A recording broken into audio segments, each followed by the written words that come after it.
Basra నావికుడు. బస్రాలో పూర్వం అబుల్ ఫవారిస్ అనే వాడుండేవాడు. అతను ఆ నగరంలోని నావికులందరికీ పెద్ద. సముద్రాల మీద అతను చూడని రేవు లేదని చెప్పుకునేవారు. ఒకనాడు అబుల్ ఫవారిస్ సముద్ర తీరాన తన కళాసుల మధ్య కూర్చొని ఉండగా ఒక వృద్ధుడు అతని వద్దకు వచ్చి, నీ ఓడను 6 నెలల పాటు బాడుగకు తీసుకుంటాను, కిరాయి ఎంతో చెప్పండి అని అడిగాడు. 1000 బంగారు దీనారాలివ్వండి అని నావికుడు అబుల్ ఫవారిస్ అన్నాడు.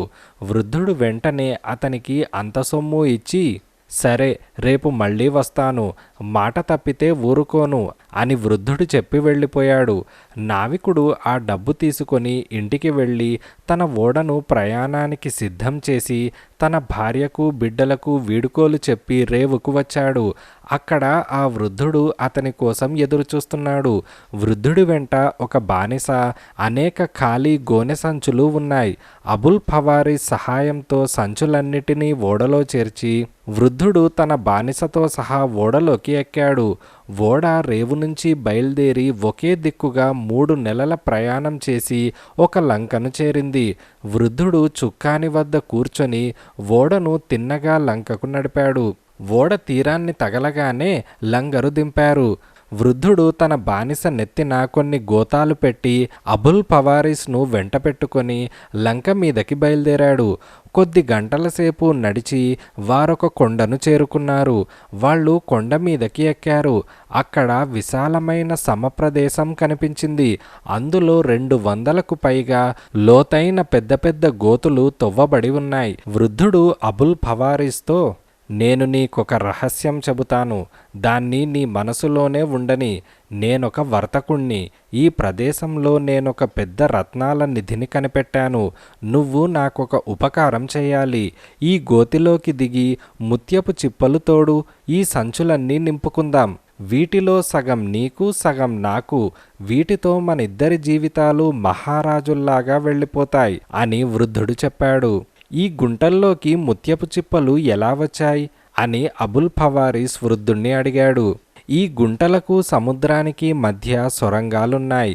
వాటికుండా గుల్ల చేపలు వచ్చి ఈ గుంటలలో చేరుతాయి. మనిషి సహాయం కోసం నిన్ను వెంట తెచ్చాను. అందుచేత ఈ రహస్యం మరెవరికీ తెలియనివ్వకు అని వృద్ధుడు అన్నాడు.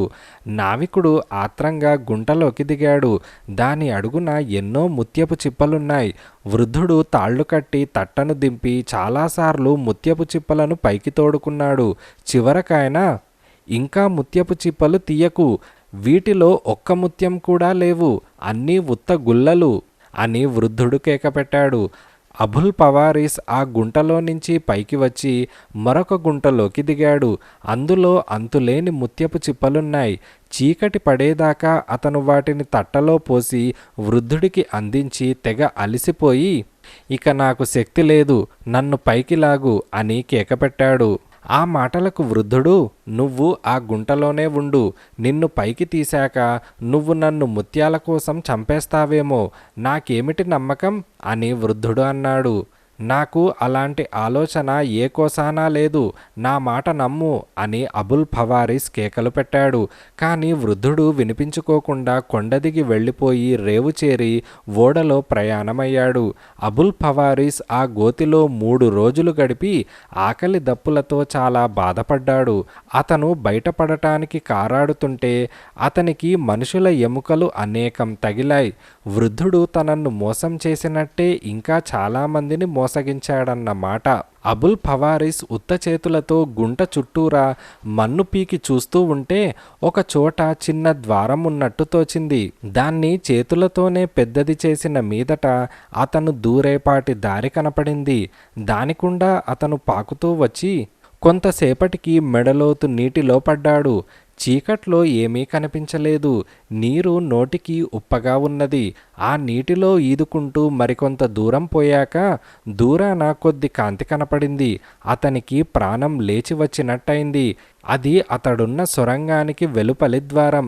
ఆ సొరంగాన్ని దాటి అబుల్ ఫవారీస్ సముద్రాన్ని చేరుకున్నాడు. అతను నీటి ఒడ్డున కూర్చొని తన గతి ఇలా అయినందుకు ముందు ఏమి కానున్నదో అని విచారించసాగాడు. అతను సముద్రం మీదకి చూస్తూ ఉండగా ఏదో ఓడ అతనికి కనుచూపు మేరలోకి వచ్చింది. దాని నిండా మనుషులున్నారు. అతను చివాలున లేచి నిలబడి నెత్తిమీద తలపాగా తీసి గాలిలో ఎగరవేస్తూ గొంతు చించుకొని కేకలు పెట్టాడు. ఓడ అతనికేసి రాసాగింది. తనకు కలిగిన అనుభవం గురించి ఆ ఓడలోని వాళ్లకు చెప్పరాదని అతను నిర్ణయించుకున్నాడు. ఓడ అతని సమీపంలో ఆగి అతన్ని ఎక్కించుకున్నది. ఈ లంకకు ఎలా చేరావు అని ఓడలో ఉన్నవాళ్ళు అతన్ని అడిగారు. నేనెక్కిన ఓడ సముద్రం మీద పగిలిపోయింది. ఒక కొయ్యపలక ఆధారంతో తేలి ఇక్కడికి కొట్టుకువచ్చాను అని అబుల్ ఫవారీస్ అన్నాడు. ఓడలో వాళ్ళు అతని అదృష్టాన్ని కొనియాడారు. మీ ప్రయాణం ఎక్కడ నుంచి ఎక్కడికి అని అబుల్ ఫవారీస్ వారిని అడిగాడు.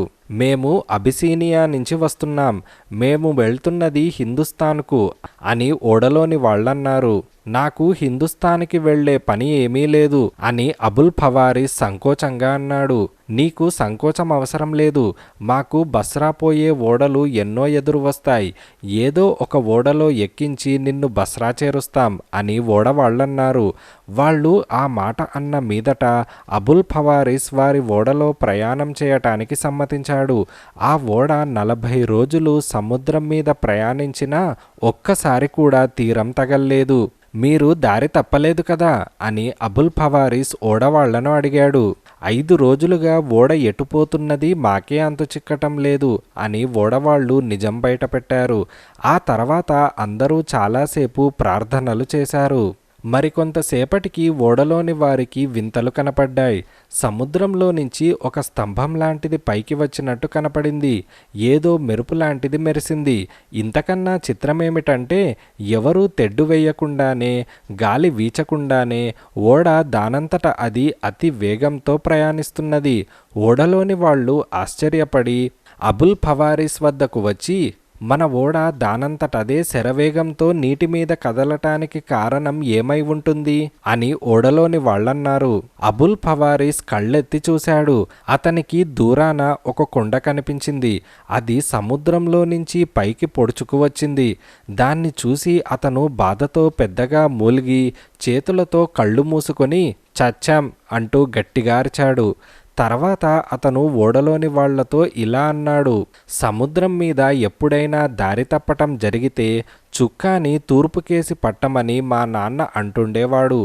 ఎందుకంటే ఓడ పడమరకేసి పోతే అది సింహం నోరు వాతపడటం తప్పనిసరి అని ఆయన అనేవాడు.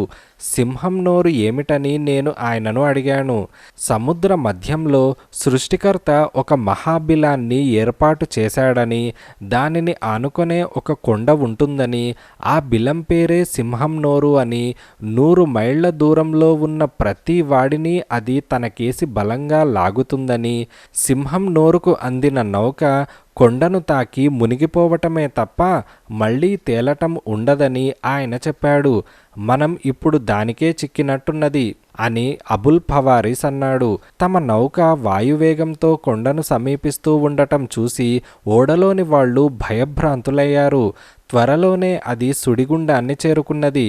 ఆ సుడిగుండంలో ఎన్ని వేల నౌకలు భగ్నమయ్యాయో అవన్నీ సుడిగుండంలో పడి గుండ్రంగా తిరుగుతున్నాయి. ఓడలోని వారంతా అబుల్ ఫవారీస్ చుట్టూ మూగి ఇప్పుడేం చేయమంటారు, దయచేసి చెప్పండి అని వేడుకున్నారు. వెంటనే అబుల్ ఫవారీస్ ఓడలో ఉన్న మోకులన్నీ తీసుకురండి, నేను సుడిగుండం గుండా ఈదుకుంటూ కొండ వద్దకు వెళ్ళి ఓడను ఒడ్డున పెద్ద చెట్టుకు కట్టేస్తాను అని అబుల్ ఫవారీస్ అన్నాడు.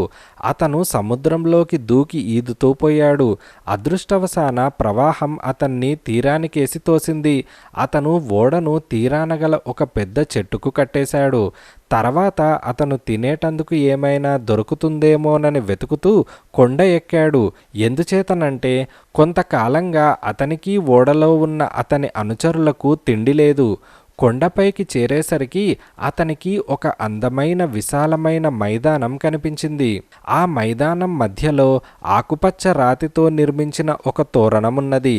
అతను దాన్ని సమీపించి అక్కడ ఒక ఉక్కు స్తంభాన్ని చూశాడు. దానికొక నగారా కట్టి ఉన్నది. తోరణం నుంచి ఒక రాగి పలక వేళ్లాడుతున్నది. దానిమీద ఇలా రాసి ఉన్నది: పూర్వం అలెగ్జాండరు ఈ ప్రాంతానికి వచ్చి సింహం నోరు వల్ల గల ప్రమాదాన్ని గ్రహించి తన వెంట ఉన్న మేధావులతో సంప్రదించి ఈ నగారా ఏర్పాటు చేయించాడు. ఈ నగారాను 3 సార్లు కొట్టినట్టయితే సుడిగుండంలో చిక్కుకున్న నౌక ఏదైనా సరే వెంటనే బయటపడుతుంది అని రాసుంది. ఈ మాటలు చదువుకొని అబుల్ ఫవారిస్ వెంటనే కొండ దిగి వెళ్ళి తన అనుచరులతో ఈ సంగతి చెప్పాడు. తర్వాత కొంత చర్చ జరిగింది. నగారా వాయించిన వ్యక్తి కొండ దిగి వచ్చి సుడిగుండం నుంచి దూరంగా వెళ్ళిపోయిన ఓడలో ఎక్కటం సాధ్యం కాదు. ఓడను కాపాడటం ముఖ్యం. నేను నగారా వద్దకు తిరిగి వెళ్ళి దాన్ని 3 సార్లు కొడతాను. ఓడతో పాటు మీరందరూ ప్రాణాలు దక్కించుకోండి. నేను ఈ దీవిలో దిగబడిపోతాను. గత్యంతరం లేదు. నేనీ త్యాగం చేస్తున్నందుకు మీరు నాకొక ప్రత్యుపకారం చేయండి. నౌకలో ఉన్న సరుకులో సగం బస్రాలో ఉన్న నా భార్యకు కొడుకులకు ఇవ్వండి. నా గతి ఏమైతే అది అవుతుంది అని అబుల్ ఫవారిస్ తన అనుచరులతో అన్నాడు.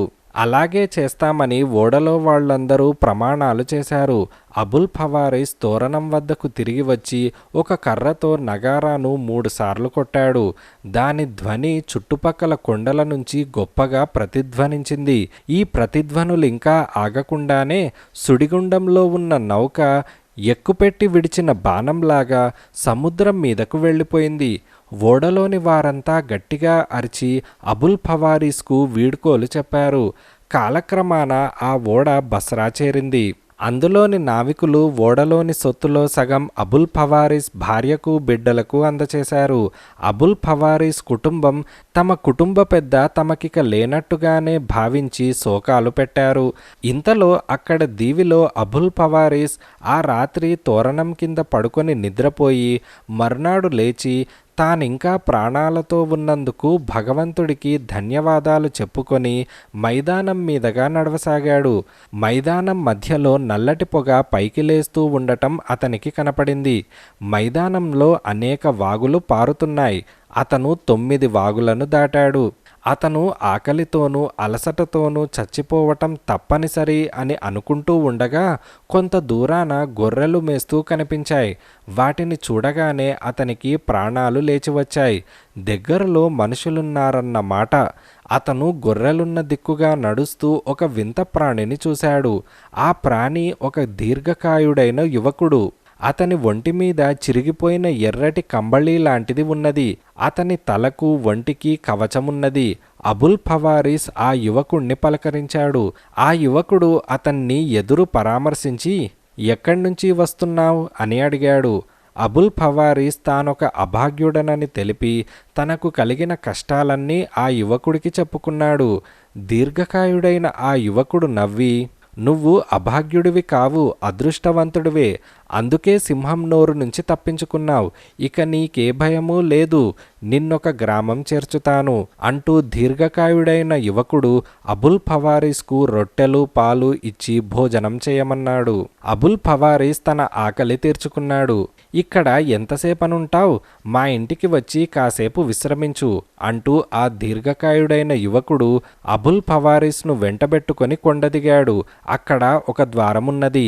దానికి అడ్డంగా ఒక కొండరాయి పెట్టి ఉన్నది. ఆ దీర్ఘకాయుడు ఆ రాతిలో ఉన్న ఒక కంతలో చెయ్యి దూర్చి ఎత్తి పక్కన పెట్టి అబుల్ ఫవారిస్ను లోపలికి పోనిచ్చాడు. అబుల్ ఫవారిస్ ద్వారం గుండా లోపల ప్రవేశించగానే దీర్ఘకాయుడు ద్వారాన్ని తిరిగి రాతితో మూసి తన పని మీద తాను వెళ్ళిపోయాడు. అబుల్ ఫవారిస్ ద్వారం దాటి ఒక అందమైన తోట ప్రవేశించాడు. దాని నిండా పళ్ళ చెట్లున్నాయి. ఆ తోట మధ్య ఒక ఇల్లున్నది. దాని చుట్టుపక్కల చాలా గుడిసెలు కనిపించాయి. అతను ఒక గుడిసెలో ప్రవేశించాడు. అక్కడ 10 మంది మనుషులున్నారు. వాళ్ళందరూ మోకాళ్ల మీద తలలు వాల్చి ఏడుస్తున్నారు. వాళ్ళు తలలెత్తి చూసి, ఎవరు నువ్వు అని అడిగారు. తనకు దీర్ఘకాయుడు ఆతిథ్యమిచ్చాడని అబుల్ ఫవారిస్ వాళ్లతో అన్నాడు. అయ్యో, నువ్వు కూడా ఈ రాక్షసుడి చేతిలో చిక్కుకున్నావా? వాడు గొర్రెల కాపరి వేషంలో తిరుగుతూ మనుషులను పట్టుకొని తింటూ ఉంటాడు అని వాళ్ళు అబుల్ ఫవారిస్తో అన్నారు. అదే సమయంలో దీర్ఘకాయుడు ద్వారానికి అడ్డంగా పెట్టిన రాయిని తొలగించి తన గొర్రెలను తోటలోకి తోలి మళ్లీ ద్వారం మూసి తన ఇంట ప్రవేశించాడు. అందరి భోజనాలు అయ్యాక ఆ దీర్ఘకాయుడు ఆ మనుషులలో ఒకణ్ణి చంపి తిని సారా తాగి పడుకొని నిద్రపోయాడు. అబుల్ ఫవారిస్ మిగిలిన వాళ్లతో, మనకు ఎలాగో చావు తప్పదు కనుక నేనే వీణ్ణి చంపుతాను, మీరు కాస్త సహాయపడండి అని అబుల్ ఫవారిస్ అన్నాడు. కానీ వాళ్ళు చెయ్యి కాలు కదిపే స్థితిలో కూడా లేరు. అందుచేత అబుల్ ఫవారిస్ తానే నిప్పుల్లో నుంచి 2 కట్టెలను తీసి వాటితో దీర్ఘకాయుడు కళ్ళు 2 పొడిచేశాడు. ఆ బాధతో ఆ రాక్షసుడు లేచి నిలబడి తన కళ్ళు పొడిచిన వాడి కోసం తడవసాగాడు.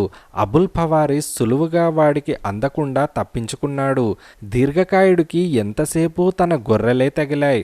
వాడు ద్వారానికి అడ్డంగా ఉన్న రాయి తీసేసి గొర్రెలను బయటికి తరిమాడు. అబుల్ ఫవారిస్ ఎక్కడ ఉన్నా గొర్రె చర్మం ఒకటి మీద వేసుకొని గొర్రెలతో పాటు బయటికి పారిపోవటానికి ప్రయత్నించాడు. కానీ బయటికి పోయే గొర్రెల వీపులు తడువుతున్న దీర్ఘకాయుడు కనిపెట్టేశాడు.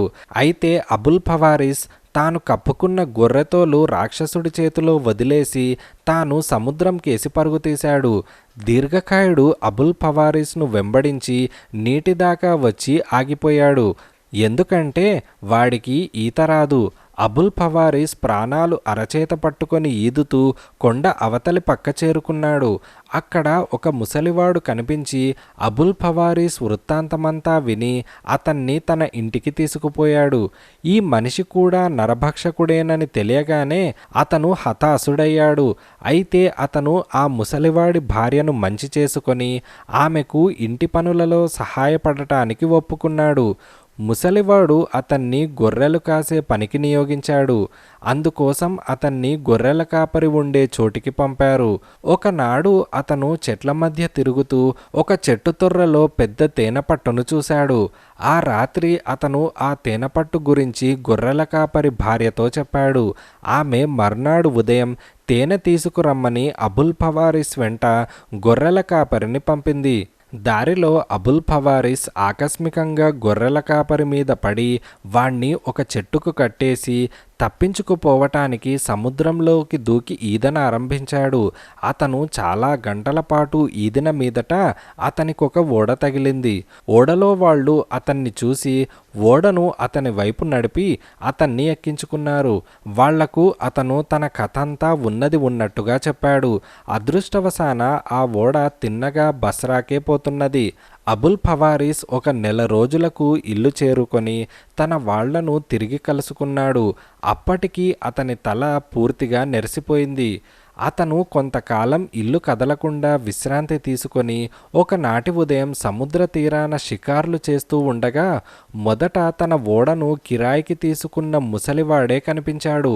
వాడు అబుల్ ఫవారిస్ను గుర్తించక, నీ ఓడను 6 మాసాల పాటు కిరాయికిస్తావా అని అడిగాడు. వెనక అడిగినట్టే అబుల్ ఫవారిస్ 1000 బంగారు దీనారాలు అడిగాడు. ముసలివాడు డబ్బు చెల్లించి మర్నాడు వస్తానని వెళ్ళిపోయాడు. మర్నాడు అబుల్ ఫవారిస్ తన ఓడలో ముసలివాణ్ణి, అతని నౌకర్ను, సంచీలను ఎక్కించుకొని ప్రయాణమయ్యాడు. 3 నెలల సముద్రయానం చేసి వాళ్ళు ముత్యాలుండే దీవిని చేరారు. ఓడను సముద్ర తీరాన ఉంచి సంచీలతో సహా కొండపైకి ఎక్కారు. వెనకటిలాగే ముసలివాడు అబుల్ ఫవారిస్ని గోతులలోకి దిగి ముత్యపు చిప్పలు తోడమన్నాడు. నాకు దిగటానికి భయంగా ఉంది అని ఫవారిస్ అన్నాడు. అపాయం ఉంటే నిన్ను దిగమంటానా? ఏమీ భయం లేదు, దిగు అని ముసలివాడన్నాడు. అబుల్ ఫవారిస్ మొండికెత్తాడు. తప్పేది లేక ముసలివాడు ఒక గోతిలోకి తానే దిగి తట్టలో ముత్యపు చిప్పలు పైకి పంపుతూ, చూశావా, ఏమీ అపాయం లేదు, నన్ను పైకి లాగు, నేను ముసలివాణ్ణి, ఒంట్లో శక్తి కూడా లేదు అని ముసలివాడన్నాడు. వెంటనే అబుల్ ఫవారిస్, దిగనే దిగావు గనక ఈ రోజుకు నువ్వే పని చెయ్యి, రేపు నేను దిగి ఓడ నిండేటట్టు ముత్యపు చిప్పలు తీస్తాను అని అబుల్ ఫవారిస్ ముసలివాడితో అన్నాడు. ముసలివాడు చాలాసేపు ముత్యపు చిప్పలు పైకి పంపి, బాబు, ఇక నా వల్ల కాదు, చాలా అలసిపోయాను అని అన్నాడు. ఓరి ముసలిపీనుగా, ఇప్పుడు నీకు తెలిసి వచ్చిందా?